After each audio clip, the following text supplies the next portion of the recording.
Those of you who are sitting over in the special sun section working on your tans, if you'd like, I can kind of move over there so that if you're going to be looking at me, you have to be looking right into the sun, but I'll pass on that. This too shall pass, so don't worry about that.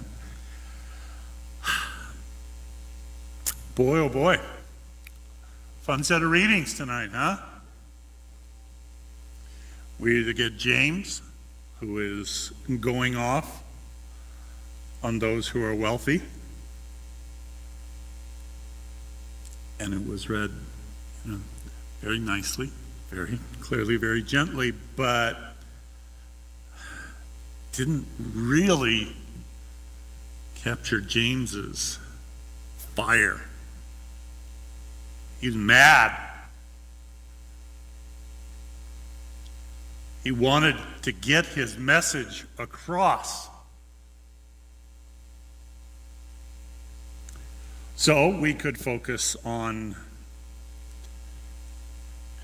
being mad at the wealthy, or we can turn instead to the gospel and talk about the virtues of maiming ourselves for the sake of the kingdom. Neither of those is exactly, I think, the way to go this evening. The thing about, though, Jesus does speak very strongly. I mean, whoever causes one of these little ones who believe in me to sin, it would be better for him if a great millstone were put around his neck and he were thrown into the sea. Now, in this case, even though there are many times in the Gospels when Jesus speaks about caring for, protecting children and referring to, the little ones in terms of children, that's not what he's doing here. He's talking about those who are new in faith, who are wanting to believe and who are looking for leaders, community group organizers, self-appointed preachers, whatever, that if they are teaching something that is going to cause these new ones to misunderstand the faith, to misunderstand what's really important. And Jesus says, you're not being loyal to me if you're causing others to go astray. And it would be better if you were put to death. That's what you're talking about, a millstone around. Sometimes that's the way that people were executed, were put to death. Charming, Lord, thank you.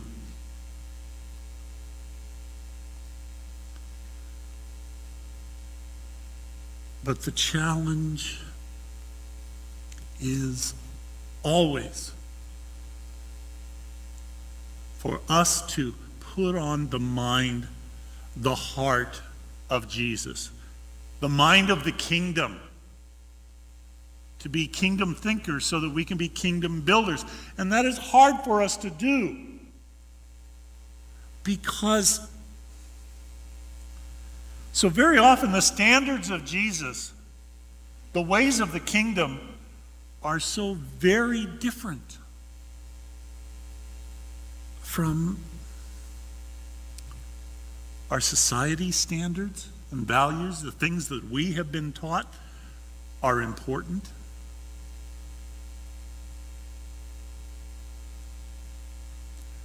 So James talked about you who are rich, you who are wealthy. Let's make sure we understand that in light of the kingdom. I've got a story. Once upon a time, there was a proud man named Carl who loved to ride his horse through his vast estate and to congratulate himself on his enormous wealth. One day, he came upon Hans, an old tenant farmer, who had sat down to eat his lunch in the shade of an oak tree. Hans's head was bowed in prayer. When Hans looked up, he said, "Oh, excuse me, sir. I didn't see you. I was giving thanks for my food." Noticing the dark, grainy bread and cheese that made up the old man's lunch, Carl sneered, "If that was all I had to eat, I don't think I'd feel like giving thanks." But Hans replied, "Oh, it's fine for me. But it's remarkable that you should come here today because I feel that I have to tell you something. I had a strange dream just before awakening this morning." "And what did you dream?" Carl asked with an amused smile.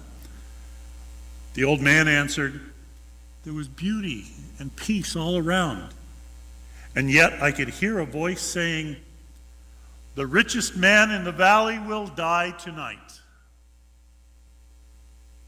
Carl rolled his eyes and said disdainfully, "Dreams, huh? What a bunch of garbage." He turned and galloped away, and Hans went back to his prayer. Carl found he was arguing with himself for most of his ride home. Die tonight?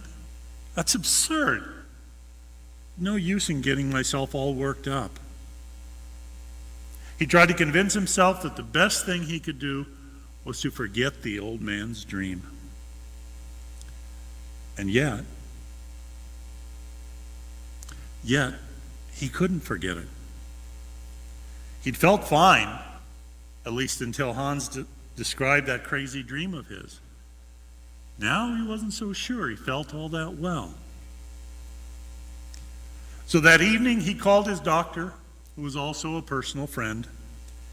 He asked him to come over right away. He needed to speak with him. When the doctor arrived, Carl told him of the old man's dream, how the richest man in the valley would die this very night. The doctor replied, "Well, it certainly sounds like nonsense to me, but for your own peace of mind, let me examine you."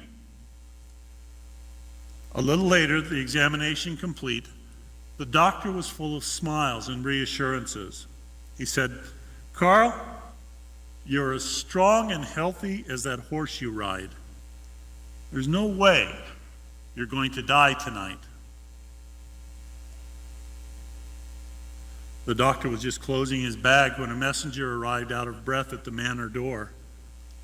Doctor, he said, "come quick. It's old Hans. He just died in his sleep."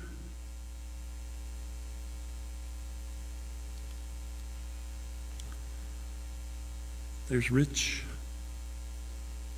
and there's rich. We have been taught, our society holds up that true wealth has to do with objects, with the amount of money. So very often our kids growing up, they influenced by so many ads and so many messages that say that you need to have this thing if you are going to be happy, if you are going to be popular, if you are going to be acceptable. And once you have it and you're still not any more accepted or popular, don't worry. There's another ad that will come along and say, "Well, you just need the newer model. Then you'll be really cool." That's not just the kids. So much of our consumer economy is based on that kind of a message.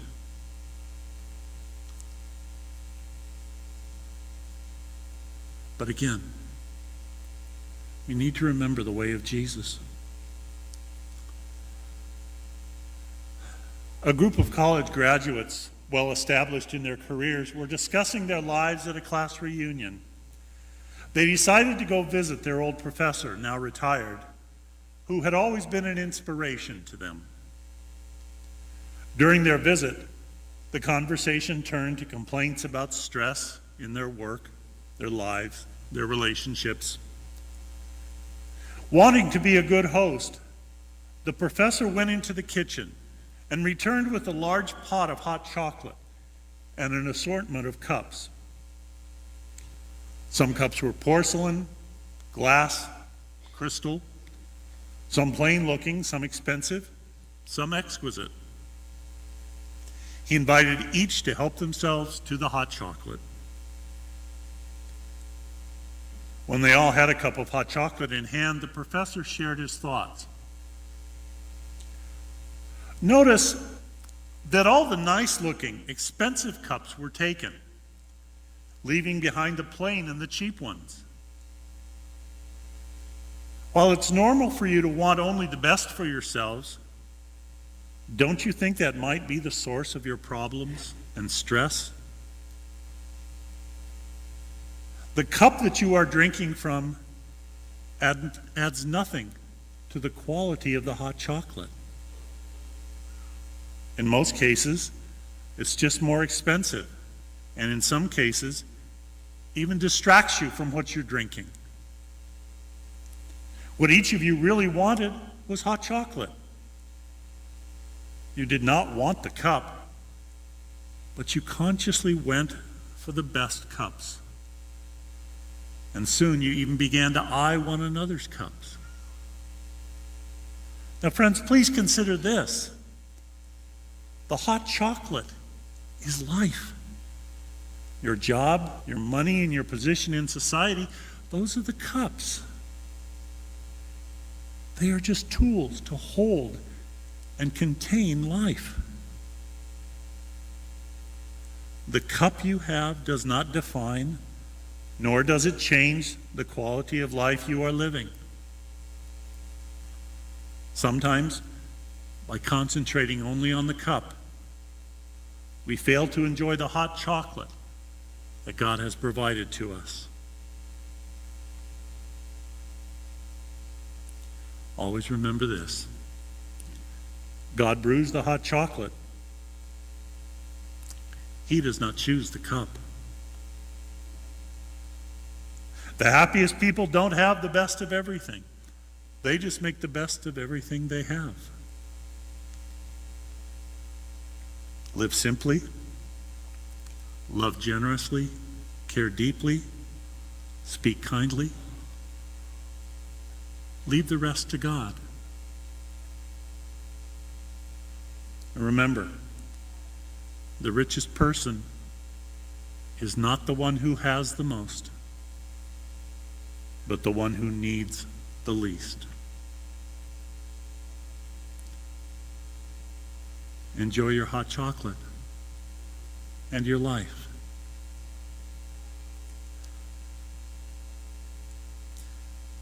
How neat that, as we just a couple of days ago celebrated the feast of St. Vincent de Paul, we're given this invitation from the Lord. Remember what matters. To remember the words of St. Francis. It is in giving that we receive.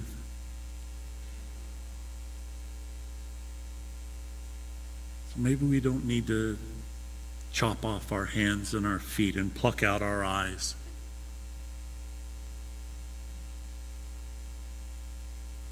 Maybe we just need to remember it's not about the cups. It's about the chocolate.